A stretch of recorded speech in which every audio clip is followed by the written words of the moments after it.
अस्सलाम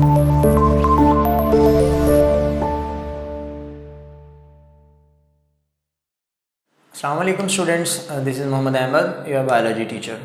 स्टूडेंट, हम अपने लास्ट चैप्टर की तरफ थे और उसका लास्ट टॉपिक है बार चार्ट के नाम से है। ये बायोस्टैटिस्टिक्स को हम ले रहे थे, उसमें जो लास्ट टॉपिक उसका बचा जी वो बार चार्ट है। ठीक है, क्योंकि ये दरअसल डाटा को प्रेजेंट करने का भी मेथड एक होता है और फिर उस डाटा को एनालाइज करके उसकी हमने बात की थी ना, जब यूजेस देखे थे हमने कहा था कि उसकी कोई डिफरेंट ग्राफ्स, कुछ मॉडल्स बनाकर डाटा को प्रिडिक्ट वगैरह भी कर लेते हैं। तो इसी तरह से इसमें हम बार चार्ट है, एक चार्ट बना होता है जिसमें डिफरेंट बार्स बने होते हैं, हम उनको देख लेते हैं वो कौन कौन से हैं।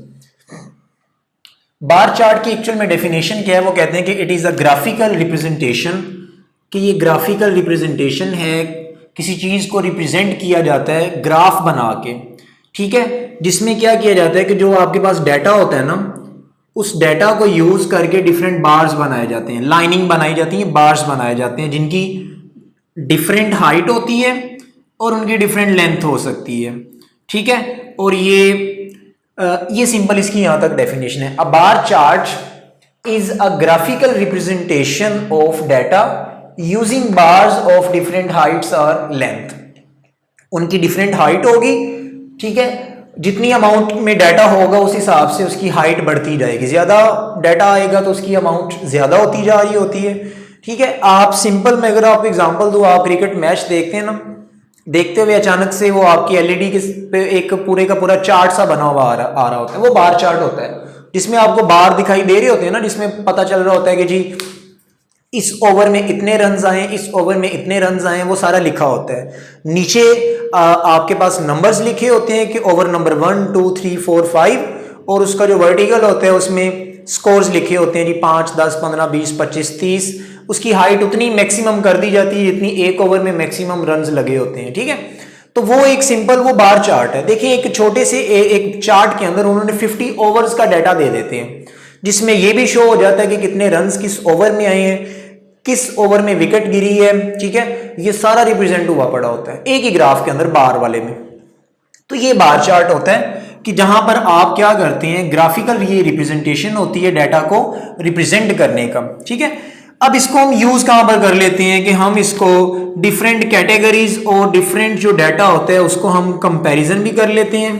ठीक है, डिफरेंट क्वांटिटीज का जो डाटा होता है उसको हम डिफरेंट कैटेगरीज के साथ हम उसको कंपैरिजन करके हमें आइडिया हो जाता है कि जी ये एक्चुअल में कौन सा डाटा किस तरह से ज्यादा अमाउंट में, कौन सा कम है। तो ये सारी वैल्यूज हम कंपैरिजन के लिए भी ये बार चार्ट वगैरह यूज कर लेते हैं। ये सिंपल कह दो कि ज्यादा डाटे को थोड़ी सी जगह पे रिप्रेजेंट करना, ये एक्चुअल में बार चार्ट का काम होता है। ठीक है जी, अब इसको बार चार्ट क्रिएट करने के कुछ मेथड है। सबसे फर्स्ट स्टेप है ना, उसका कुछ स्टेप्स हैं, जिसमें से फर्स्ट स्टेप ये होता है कि भाई आपने डाटा को गैदर करना है, कलेक्ट करना है। कलेक्शन ऑफ डाटा होगा जो हमने उस चार्ट में रिप्रेजेंट करना है, जो हमने लोगों को सामने दिखाना है कि भाई ये हमारा चार्ट है, उसमें आप देख लें। तो वो बार चार्ट को रिप्रेजेंट करने के लिए सबसे पहले हमने क्या करना है जी, डाटा को कलेक्ट करना है। जैसे कि देखें, हमारे पास ये मैंने एक टेबल लिया हुआ है आपकी बुक से ही, उसमें सिंपल उसने बताया होगा कि जी आपके पास डिफरेंट स्पीशीज हैं, स्पीशी ए, स्पीशी बी, स्पीशी सी, डी और ई। ये प्लांट्स की डिफरेंट स्पीशीज ली हैं, स्पीशी ए, स्पीशी बी, ये सारे डिफरेंट टाइप के मैंने प्लांट्स ले लिए हैं। ठीक है, ये डिफरेंट टाइप के मैंने प्लांट्स ले लिए हैं, फिर उनकी नंबर ऑफ प्लांट्स जो हैं उनका मैंने साथ में डाटा भी कलेक्ट कर लिया है कि कौन कौन से प्लांट्स मैंने, स्पीशी ए के मैंने 15 प्लांट्स लिए हैं, स्पीशी बी के मैंने 20 लिए हैं, स्पीशी डी के मैंने 25 लिए हुए हैं। तो प्लांट्स का नंबर मैंने ये लिया होगा। ठीक है जी, अब मैं क्या करूंगा, ये डाटा मैंने कलेक्ट कर लिया, arrange the data in different categories. ये देखें, डाटा कलेक्ट करने के बाद मैंने डिफरेंट कैटेगरीज बना ली हैं, ये category A, B, C, D और ई, ये डिफरेंट कैटेगरीज में मैंने डाटा ले लिया।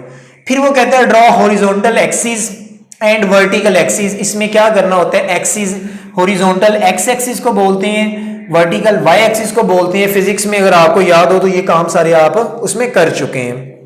हम यहाँ पे एक चार्ट भी ड्रॉ कर ही लेते हैं। ये वो कह रहे हैं कि एक्सिस मैंने ड्रॉ किए हैं, सपोज कि ये एक्सिस हमारे पास आ रहा है एक, ये आपके पास वर्टिकल एक्सिस होता है और ये आपके पास हॉरिजॉन्टल एक्सिस होते हैं। ये दो एक्सिस मैंने ड्रॉ कर लिए हैं, ठीक है। एक्स एक्सिस ये वाला, वाई एक्सिस ये वाला। डाटा मैंने ऊपर टेबल के अंदर कलेक्ट कर दी है। हम एक चार्ट बना रहे हैं, ठीक है, बार चार्ट है। Label the x axis with categories, कि ये जो एक्स एक्सिस है इसको आपने क्या करना है, कैटेगरीज के साथ लेबल कर लें, ठीक है। याद रखना ये वाला पॉइंट हमेशा जीरो होता है। इससे आगे कैटेगरीज जो होंगी हम वहां से स्टार्ट करेंगे, जीरो से ऑनवर्ड हम चलते हैं। ये वैल्यूज हमेशा यहां पे जीरो रख लेते हैं जी, ठीक है। अब आगे मैं कैटेगरीज के नाम लिख लेता हूं। स्पीशी ए, एस पी ई, ये ए आ गया। एस पी ई यहां पर बी आ गया। एस पी ई यहां पे बच्चों सी है। इधर मैं डी ले लेता हूं और यहां पर हम क्या करते हैं, इसको थोड़ा सा आगे ले जाएंगे। ये स्पीशी ई आया हुआ है, ठीक है। यानी कि मैंने क्या किया, स्टेप्स के अकॉर्डिंग मैंने यहाँ पर एक्स एक्सिस पर मैंने कैटेगरीज को मेंशन कर ली है कि species A B C D और ई, ये हमारे पास 5 कैटेगरीज आ गए हैं। ये मैंने एक्स एक्सिस पे काम कर लिए जो उन्होंने बताया था।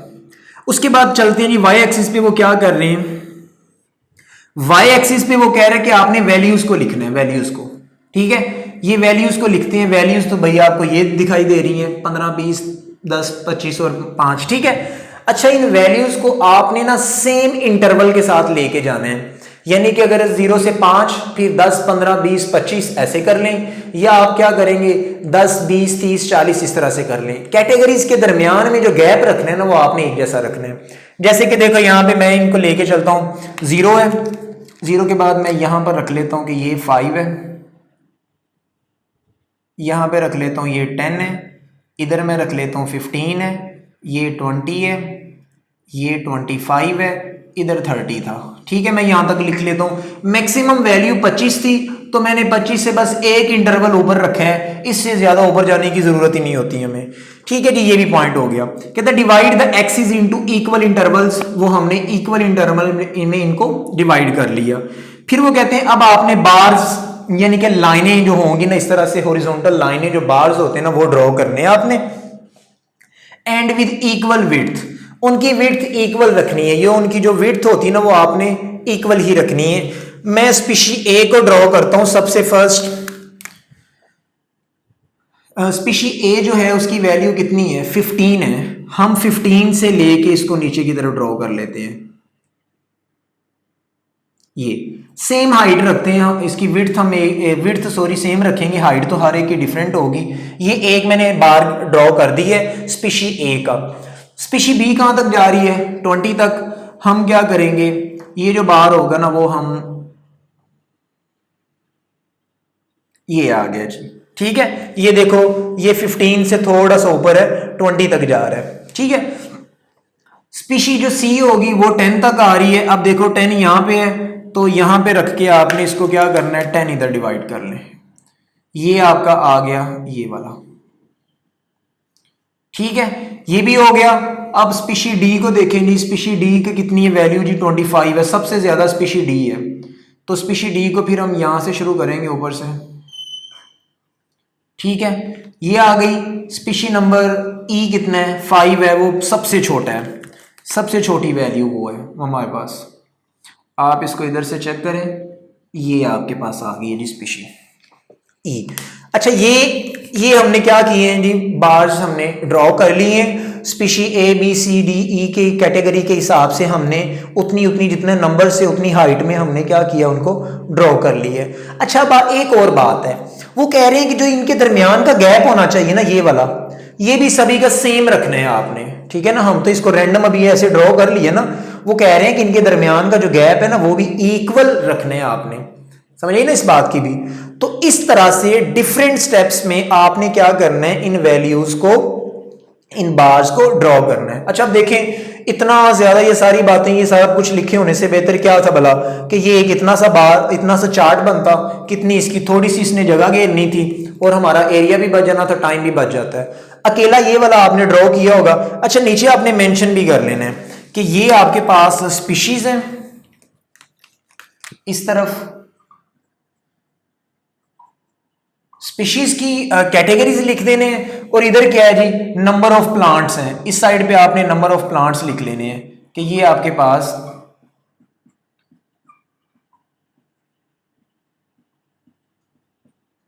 नंबर ऑफ प्लांट्स आ गए, इस साइड पे लिख दिए आपने। इस तरह से आप एक चार्ट बना लेते हैं। ये जो आपके पास बार चार्ट्स बन रहे होते हैं, ये डाटा को हम फिर रिप्रेजेंट करने के लिए एक सिंपल सा हमारे पास मेथड है। और भी बड़ी टाइप्स के होते हैं। एक आप इस सर्कुलर फॉर्म में देखेंगे, उसको हम पाई चार्ट बोल रहे होते हैं। ये बार चार्ट है, इसमें बार्स वगैरह बने होते हैं। तो ये डिफरेंट स्टेप्स के साथ आपने इसको याद करना है। और एक कोई भी आपका एग्जाम्पल कोई भी हो, आपकी बुक से हट के भी हो, तो आपने यही स्टेप्स आपने फॉलो करते हैं हुए। आपने इसको कंप्लीटली आपने इनको क्या करना है जी, इनको ड्रॉ कर लेना है। ठीक है जी। यहाँ तक किसी बच्चे का कोई क्वेश्चन हो तो आप हमसे ज़रूर पूछिएगा जी। अल्लाह हाफिज़।